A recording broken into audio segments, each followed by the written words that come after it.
mystery drama, A Private Demon, was written especially for the Mystery Theater by Sam Dan and stars Norman Rose. It is brought to you in part by Ace Books.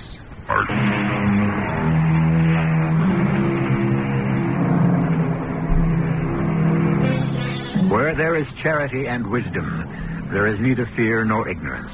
Where there is patience and humility, there is neither anger nor vexation.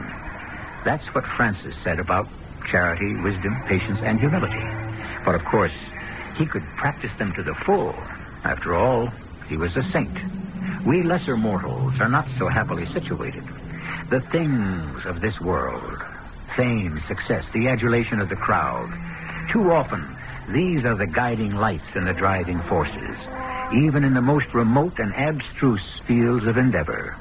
There's some of the roast left, Professor. That's good, Mrs. Lufkin. Although you really shouldn't have anything more this evening. That's true. Oh, and there's some beer in the refrigerator. Thank you. But you shouldn't drink it. I understand. Oh, and if you want to go out for a walk later tonight, your heavy sweater is in the hall closet. But I shouldn't go out because I can catch my death of cold in the night air. Yeah, that's absolutely true.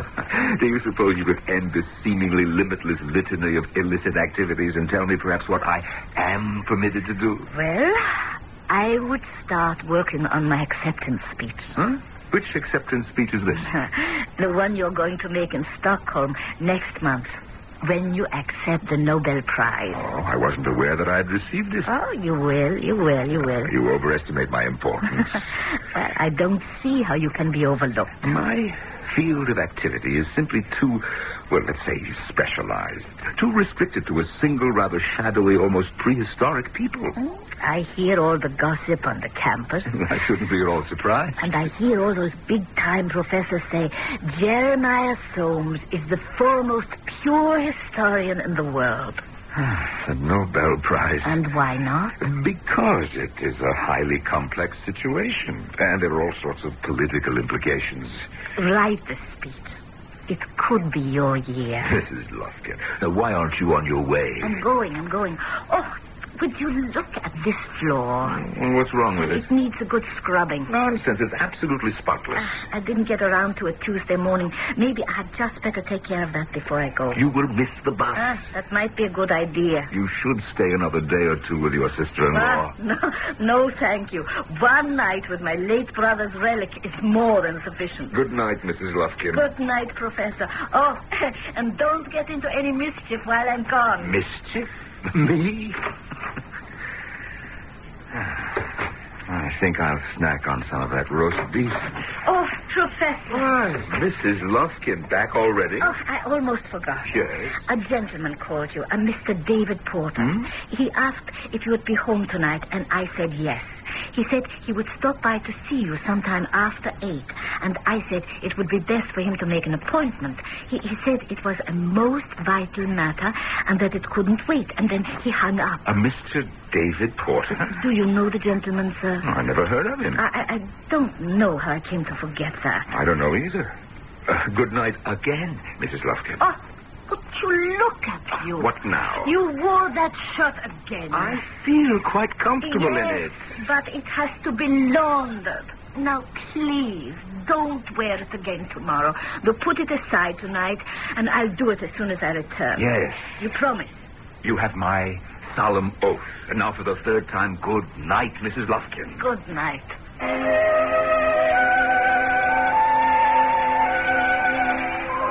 Professor Jeremiah Soames? Yes. My name is David Porter. I must speak with you, sir. Well, please, come in. Oh, thank you. Have a chair. Mr. Porter? I'm an instructor in ancient history at Southern State. I'm writing my doctoral thesis on the people of Chator. I was inspired to do research in the field because of you, Professor Soames. Oh, well, thank you. You were the one who discovered the people of Chator. Yes, the people of Chator. I read your work in college, your definitive work. It had more influence on me than anything I'd ever read before, or since. It actually guided me toward my own field of endeavor. It has become my life, just the way it's become yours. Yes. The people of Chator, a little-known, dimly perceived tribe who appeared briefly at the very early, perhaps even the false dawn of history, and then disappeared, leaving behind a few artifacts from which you, sir, have so brilliantly constructed their daily lives. Well... And you have those artifacts here, in this room. The flint knives, the axes, the drills, the bowls. May I? Oh, yes, of course. They were meant to be touched. Oh, and the little serpent carvings. Yes. Chator. Meaning serpent. Yes. They would be serpent people. Yes, Professor. You are the discoverer of the people of Chator, and you were the leading authority. I was the leading authority, Mr. Porter? There's talk of a Nobel Prize, isn't there? Mr. Porter, exactly what have you come here for? You were my idol. You inspired me. Because of you, I found my life's work. I couldn't wait to do my thesis. And so I went there, into the incredible desert wilderness that lies between Iran and Afghanistan. I went to the place where you had discovered the people of Chator. How long ago? How young I was. And these were the people who formed the link between the late Cro-Magnon and the earliest modern man. Is this what you have come to tell me? I've come here, sir, to tell you, in sorrow, for you have been, and you always shall be, my idol, that you have been wrong about the people of Chator. I beg your pardon. The people of Chator are not the transition people. Mr. Porter, just what are you up to? Had you gone further into the country, had you dug deeper... Now, see here. Yes, you found their early artifacts, but they went beyond those. They developed these. And what, may I ask, is that? A dagger. I see that it is a dagger, but what does it have to do with... This is a Chator dagger. Oh, that's impossible. Why? It's made of metal? Yes, a primitive bronze. Well, this discredits you immediately. The Chator were a late Stone Age people. You are convinced they emigrated south and west and were wiped out by the stronger tribes they encountered in Asia Minor. That isn't true. Sir, I see no need to prolong this pointless discussion. Read my note. I have neither the time nor the inclination to humor every charlatan who barges in here. I challenge you. I say they went north and east. They never died out. Their descendants still live in the remote fastness beyond Karakum. Oh, that's nonsense. Why are you afraid? Read these. You'll see. They show, they prove, I have found the Chator. They speak the language, the very language you put together. You claim the language and the people died and disappeared, but here, read this. Why are you afraid? Why should I be afraid? Then read.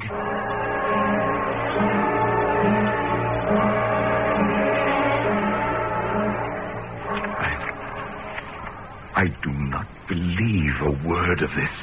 You know it's true. Why have you shown me this? I want your blessing. My blessing? As of right now, you are the authority. I want you to sponsor me. Sponsor you? Why? I am carrying your work forward. You are denying everything I ever held to be true. But I'm building on your foundation. Well, you discredit me. Your place is secure. But now you must yield to men who have gone beyond you. It happens to all great discoverers. Darwin, Freud, Einstein. Yes, but not yet. Not now.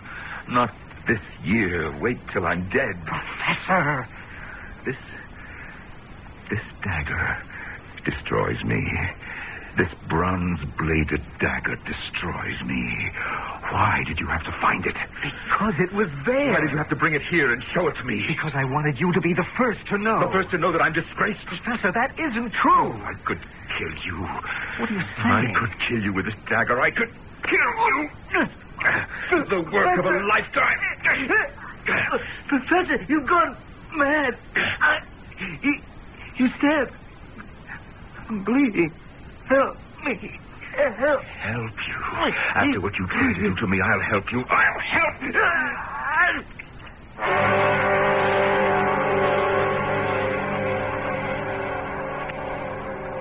Professor Soames? Yes. Your office isn't easy to find. Which is only fitting and proper. You see, my specialty concerns an obscure and out-of-the-way people, so I have been assigned an obscure and out-of-the-way office. I'm Lieutenant Barnett of the city police. If it has anything to do with tickets to the annual policeman's benefit... I'm afraid that's not why I'm here. Well, I do have a class very soon. Is it important? Yes, sir. It's murder. Murder? Why, well, how may I be of assistance? Mr. David Porter was killed last night. David Porter? Did you know him? No. We understand that he was supposed to have visited you at home last night. Oh, yes, of course. But, well, you see, that wasn't what you had asked me. You asked me if I knew him. No, the man was a complete stranger. But, you did see him last night? Oh, yes. When? Oh, it was just a bit after 8. May I ask the purpose of his visit? Of course. You see, he was a teacher of history, and he wanted to consult with me on a specialty of mine. That's right. You're the Professor Soames everybody's talking about. Everybody? Well, there was a piece in the papers about you being up for a prize. No, that's the merest speculation. But what a shot in the arm it would be for this old town, huh? Well, anyhow, you'd never seen this David Porter before, huh? No.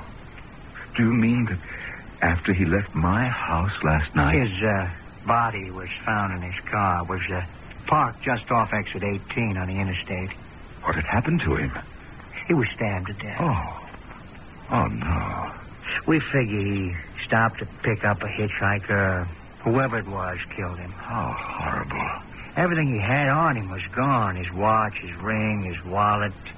His wife says... His wife?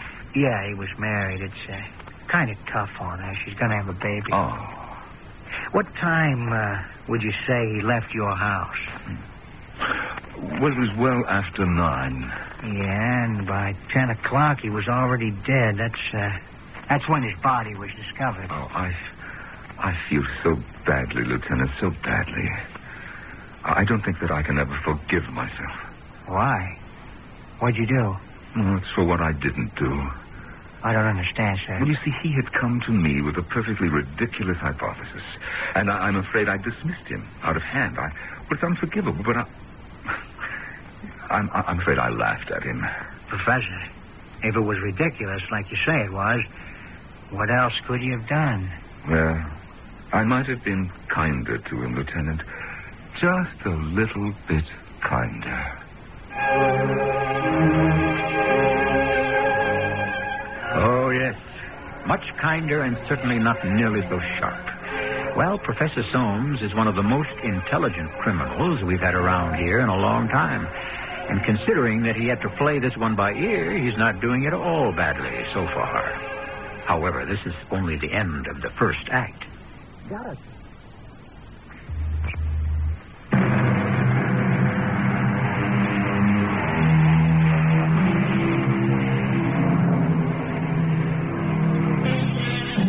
Using one of the most ancient of weapons, literally, our professor has committed one of the most ancient of crimes, murder, for some of the most ancient of reasons.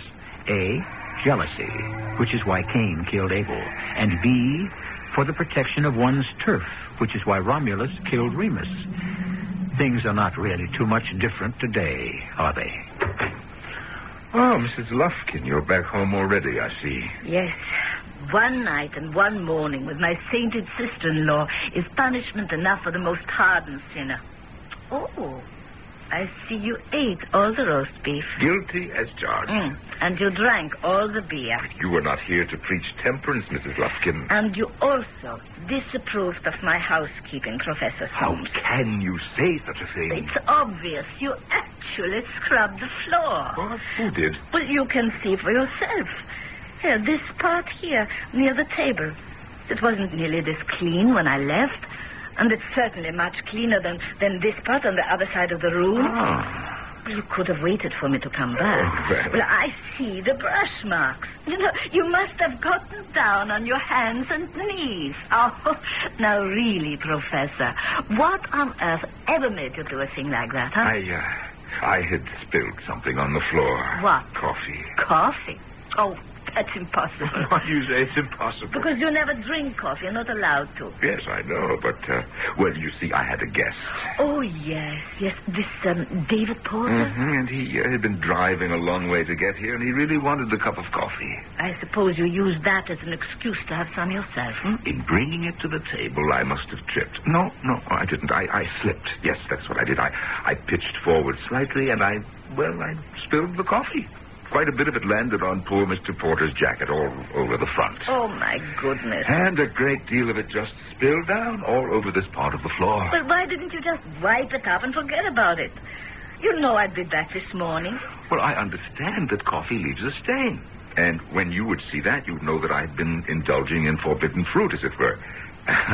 You know, there is no getting past you, Mrs. Lufkin. You managed to find me out. I always do, Professor. Yes, Mrs. Lufkin? Professor, there is a detective downstairs to see you. His name is Lieutenant Barnett. Oh. I suppose it's about that terrible thing that happened to that poor Mr. Porter the other night. Yes. To think I'd spoken to him on the phone just a few hours before he... Well, what sort of person was he, Professor? No, a nice enough young man. It's a pity. I told the officer that you were very busy, but he insisted on seeing you. Oh, it's all right. I don't understand. What does he want to bother you for? Tell him that I'll be down directly, Mrs. Lufkin. Yes, sir. Sorry to bother you again, sir. You know, that's odd. I've heard that so many times. I've read it in so many novels. The detective always says that. Well, you know what they say. Life imitates art. Yes, I'm sure. Now, how may I help you, Lieutenant? Well, the dead man's wife, the widow, Mrs. Porter, as you know, she's been in a state of shock. Actually, I didn't know. But it's understandable. She said that her husband had come here to see you on some scholarly matter. Yes, that's right. I believe I told you that. When we found him in the car, everything of value had been stripped from him. I remember that you had mentioned it. His wife said he had an attaché case. He used it to carry his papers. They were important to him, the papers. The attaché case was missing. Now, did he have it with him when he called on you? Did he have an attaché case? I would assume he must have. After all, you said he had come to you with a perfectly ridiculous hypothesis. I would assume it was in writing, and you saw it or you read it, didn't you? Oh, yes. Those papers, were they in the attaché case? Yes, right, of course, naturally. Okay, so we have established the fact that the attaché case was here in his house. Yes, I remember it. Could he have left it here? Oh, no. I mean, why? Well, I don't know. Maybe wanted to leave his material with you so that you could consider it, No. you know? No. I told you that I had already dismissed it as ridiculous. Oh, yeah, that's right. Is it possible he could have forgotten it? Well, how could he do that? Once again, I don't know. What I'm saying is, perhaps he was so upset that he just... Oh, wait. Was he upset when he left? Was he upset? I guess it would have only been natural, huh? Oh, yes, of course. So he could have left without it. I haven't seen... No, just wait a moment. Mrs. Lufkin, perhaps my housekeeper. Oh, yes, Professor. Mrs. Lufkin, have you seen an attaché case around here that does not belong to me? It's Lieutenant, I'm afraid I don't remember what it looked like. Well, according to Mrs. Porter, it's very old and quite scuffed. Kind of brownish in color. Mrs. Lufkin? No, sir. No, I haven't seen anything like it. It wasn't there in the car with his body. Well, the killer must have taken it with the other things. Well, from the looks of it and the shape it was in, it wasn't worth stealing. And yet, Lieutenant, it's missing? Oh, yes, ma'am, yeah. The attaché case and everything in it. Yes, I remember now. Yes, he did have it with him. He walked out of the door with it. Oh, then that takes care of that. Well, why would a criminal want that attaché case? Or what would be in it? Well, who knows what passes through the criminal mind, huh, ma'am? Yes. Oh, I wish that I could help you, Lieutenant. Well, I wish someone could help me, Professor, because, frankly, right now I'm stuck. It's the doorbell, Mrs. Lufkin. Can't you hear the bell? What is the matter with that woman? Is she deaf? All right out there. I'm coming.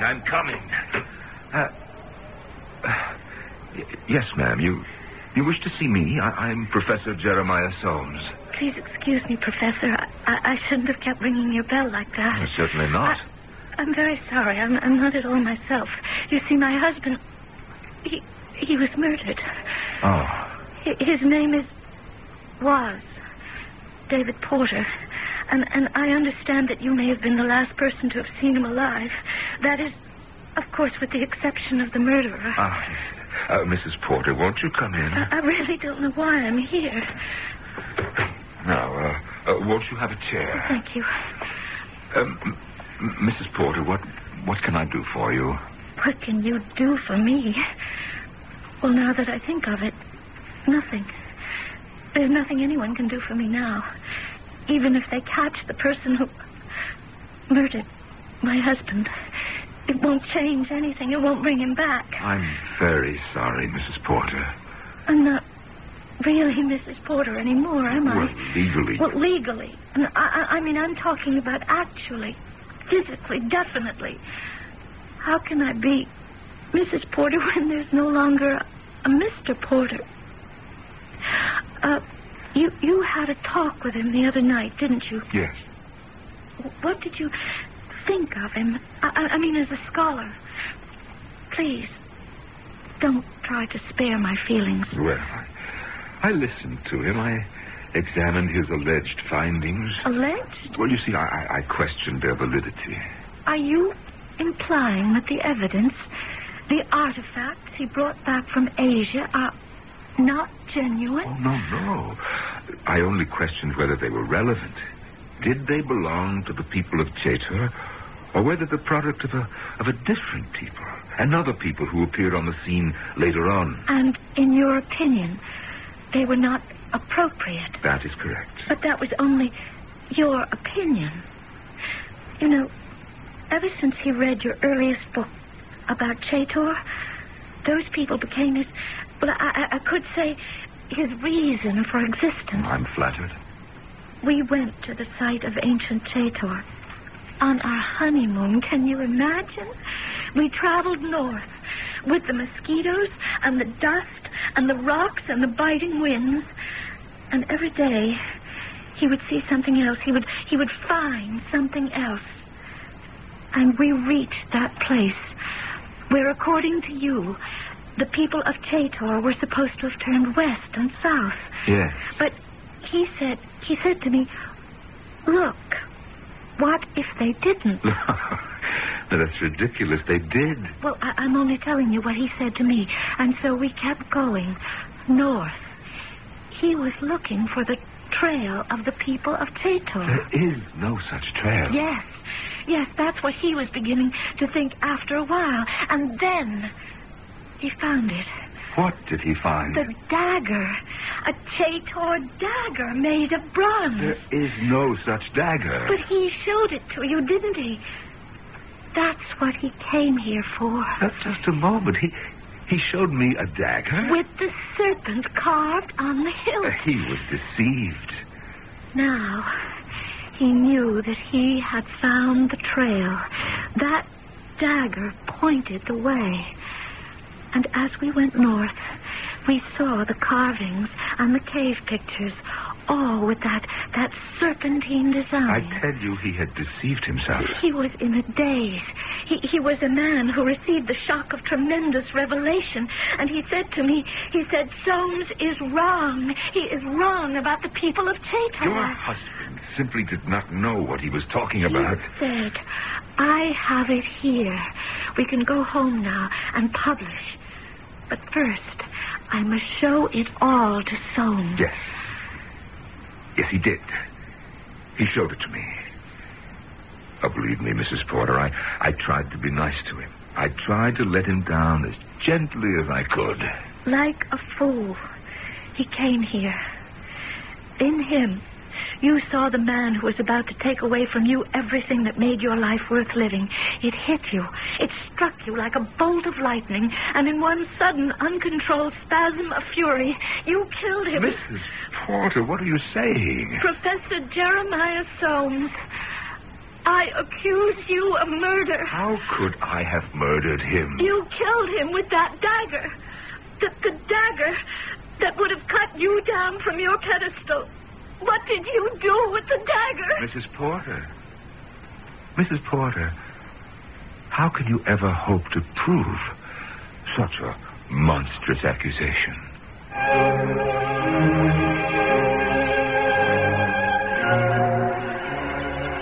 She doesn't have to prove it to our satisfaction. We know it already. But we don't count.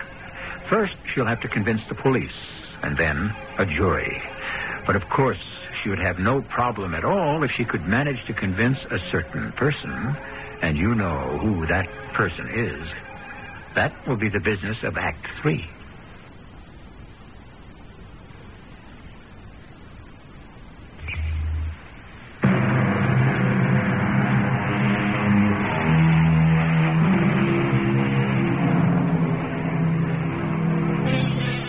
Sometimes we make what we like to call a logical assumption. We say a thing is so because it seems to make sense. But does it make sense because that's what we want? So many times we say we are seeking the answer to a question. But is that true? Don't we start out with the answer already in mind? And isn't our quest merely to find the evidence that proves it? You murdered my husband. Mrs. Porter. No! Don't touch me. Don't come near me. You do not know what you're saying. That isn't true. I know what I'm saying. I know what I'm saying. I'm saying something terrible. And I had to say it because this way I could believe that my husband was right and that you would murder him because of it. But the fact is, a gentle, elderly scholar like you can't be a murderer. Ah, Mrs. Porter, please. And therefore, my husband was a man who believed in something that just wasn't so. And I've been fighting it because I don't want to accept it. I can't do it anymore. I had to explode at somebody. I'm sorry. I apologize. Now I'd better go. Excuse me. Mrs. Porter. Mrs. Lufkin. Mrs. Lufkin. I am here, Professor. You don't need to shout. Where were you? Well, I was downstairs in the basement. What were you doing in the basement? I heard that poor woman. What she must be going through. Oh, it's dreadful. I'm sorry for her. Well, I'm sorry for her, too. Professor. What are you looking at me like that for? What am I supposed to do about it? Professor, I didn't say anything. What can I do about it? I'm sorry. I said that I was sorry. I'd give anything for a thing like that not to have happened. Why did I have to answer the doorbell? I told you, Professor, I was in the basement. You are supposed to shield me from people who intrude on my time. I was doing the laundry. See, that woman has upset me. I cannot concentrate on my work now. I'm sorry. If you have to bury yourself in the basement where you don't hear the doorbell, I would rather you sent the laundry out. What did you do with your shirt, Professor? Oh, please, don't change the subject. Well, I asked you to leave it out for me. You couldn't possibly wear it another day. I've never been so embarrassed. Where is the shirt you were wearing the other night? When I left for my sister-in-law's house, I can't find it anywhere. Where is it? Where is what? Your very good all-cotton shirt. I would like to put it in the machine. It washes so beautifully. No, it doesn't. I beg your pardon? It doesn't wash at all. And that's why I had to get rid of it. You got rid of that beautiful, practically brand new shirt. I told you what had happened. I had made a pot of coffee, and when I brought it over to the table, I slipped and spilled it all over everything and everybody, including myself. Oh. I thought I would leave the shirt for you to wash, Mrs. Lufkin. You should have. And then, well, I remembered about the coffee stains. Once they set, you can never get them out. So I started to scrub at the stain, but obviously it was too late. It wouldn't come out. I see. Actually, I scrubbed so hard. I must have weakened the material, and I made rather a large hole. That's too bad. The shirt was obviously ruined, and so I simply threw it in the garbage, and it was picked up this morning. Oh, I'm sorry you did that, sir. I could have used it for cleaning rags. Ah, yes, I didn't think of that. But I suppose you had to do quite a bit of scrubbing, what with the floor and your shirt. It's just that everything was so unsightly. What are you sniffing at, Mrs. Lufkin? Did you have a fire going last night? Yes, as a matter of fact, I did. I was rather chilly. Last night? Seemed rather warm and humid to me. Well, I'm probably coming down with something, and I thought that I might enjoy a fire. Yes, sir. I mean, it's my house. It's my fireplace. And if I want to enjoy a nice, cheery blaze, am I required to request anyone's permission? No, Professor. What am I doing here? I must get back to my work. And you listen to me. If the doorbell rings, I am not at home. To anyone. Now, is that clear, Mrs. Lufkin? Of course, Professor.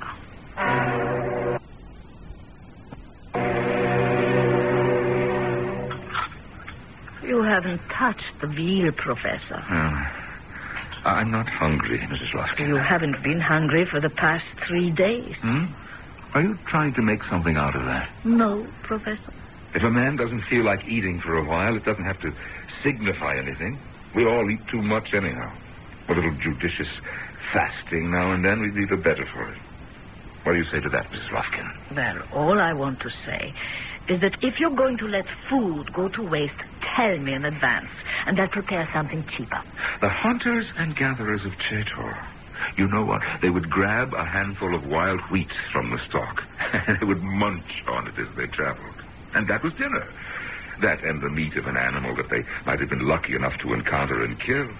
Yes, fruits, nuts, berries. I could serve you fruits and nuts and berries, Professor, but I'm not sure I can go hunting for meat. Mrs. Lufkin, I must ask you not to look at me like that. Well, I wish you would describe the look, and I will take pains not to assume it any longer. You are siding with her. Her? That woman.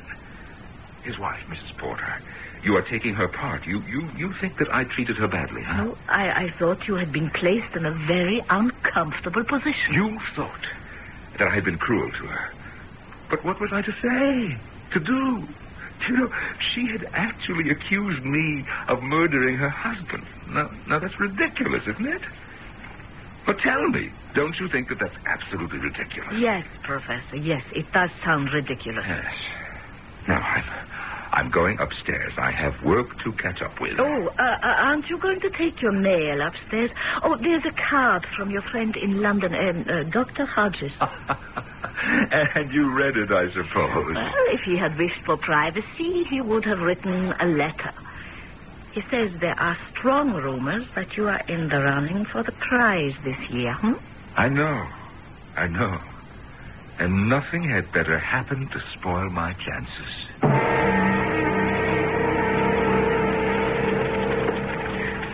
Lieutenant Barnett. Yes, ma'am. Come in. Sit down. You, look familiar. My name is Mrs. Muriel Lufkin. Oh, yes. Now I remember. You're, Professor Soames' housekeeper. What can I do for you? I'm afraid I don't know how to begin. Well, let's just start at the beginning and go on from there, huh? Well, that wouldn't help much, because even after I could get beyond the beginning, I wouldn't know where to go. Well, let me put it this way. What is there that you know that could be of interest to the police? Well, right now, I don't know anything. But you're here. Yes, I am here. I would like to solicit some information from the police. Such as, Well, there is something I must know for my own sake. Yes? Lieutenant, when the body of David Porter was brought to wherever they bring bodies, I would imagine that there were some blood stains on his shirt. Well, obviously he was stabbed. Were there any stains on his jacket? Blood stains? Coffee stains.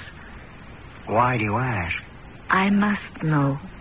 Mrs. Lufkin, it's hardly the business of the police department to satisfy your curiosity. But it isn't idle or morbid curiosity, Lieutenant. Or perhaps if you could tell me why. I can't.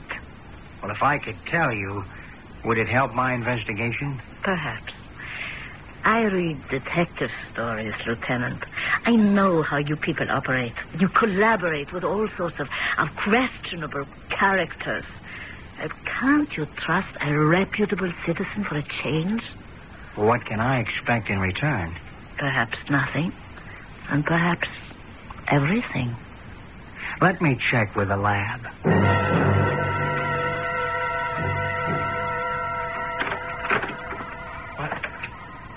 What are you doing here, Mrs. Lufkin? I'm cleaning your office, Professor. You never clean my office. I told you when I hired you that the rest of the house could be spotless. But I don't want anyone misplacing my books and my papers. Yeah, well, nevertheless, I have been cleaning your office. Secretly. Once a week, I come in here and I remove the top dust. What were you looking for? What would I be looking for? Did she ask you to find it? Did who ask me to find what? Mrs. Porter. The two of you. You stick together, huh? Now, don't lie to me. I know what you're looking for. It's in the closet. Right in here, you see? The dagger. Yes. The bronze dagger. How did you find out? You said you had spilled coffee on his coat. There weren't any coffee stains. Did that mean you were lying about the coffee? Yes. Then why did you scrub the floor and dispose of your shirt? What other stains could there have been? Blood? Oh, why did you have to find out? You wanted me to, Professor. What? How can you say that? I am not a detective, but I am a housekeeper. You did everything to arouse my suspicions. Now listen to me, Mrs. Lufkin. You have been with me for 10 years. You're not going to tell the police. No, I won't. But you will. No, never. No, not this year. Not when I'm so close. You will have to. I don't have to do anything, Mrs. Lufkin. Now, don't force me to kill you. You wouldn't kill me. I can do it. I'm bigger than you. I'm stronger. I have the knife in my hand, and I am standing between you and the door. I know all that, and I still say you won't do it. Poor David Porter. He caught you at a terrible moment, unaware, with your defenses down, when your demon was in command. Now, you listen to me, Mrs. And Lufkin. I know that demon inside you, too. I know how you would rage silently against the obscurity and the neglect. How it ravaged you to see lesser men than you receive their honors. And then, at the last moment, along comes this youngster and, Well, you see, I don't know what happened to me. I don't know. Yes, I do, yes. For the first time, I did not think of the work, only of the fame. Had you been in command, you would have welcomed that young man, proclaimed the value of his discovery, and you would have been hailed for it. Oh, what am I going to do now? Now? Well, you can either kill me or call the police. Yes. Well, I don't know the number. I'll get it for you. Dear Mrs. Lufkin, how am I going to get on without you? You might not go away for long, Professor. It was completely unpremeditated, and you weren't yourself.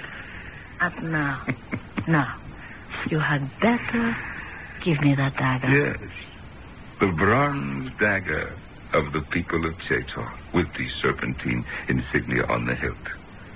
Only one time in over 19,000 years was it used to shed blood. And hopefully, the last.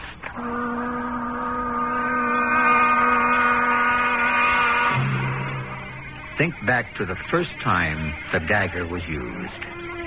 It was clenched in the fist of a man who can be fairly described as a primitive savage. Some 20,000 years later, it is once again clenched in the fist of a man. But this one is a highly educated product of a most advanced society. And yet, each was driven by the same passion and blinded by the same fury. In so many years, have we really changed so little? I shall return shortly.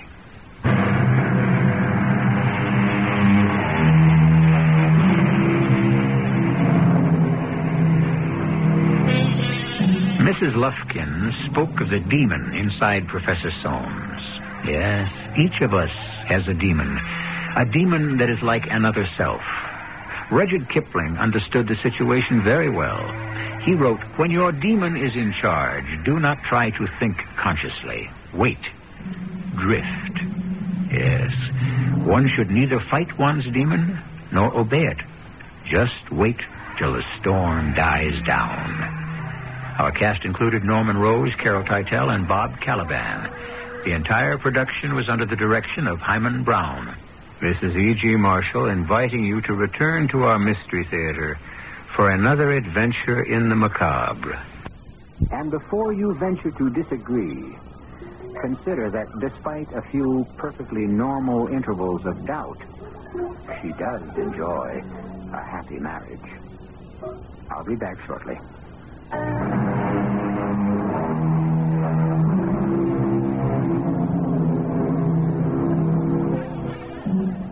I posed a little problem at the beginning of our story. How is the child molded? What makes him the man? Two youngsters.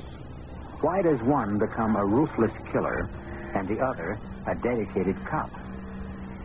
Our modern wise men study, analyze, experiment, but their answers leave us no wiser. On the other hand, the ancient wise men dismissed the problem by saying that all of us are playthings of the whimsical gods. Why isn't that as good an answer as any? Our cast included Howard Da Silva, Terry Keane, Robert Dryden, Leon Janney, and Bryna Rayburn. The entire production was under the direction of Himan Brown. And now, Marshall inviting you to return to our Mystery Theater for another adventure in the macabre. Until next time, pleasant dreams.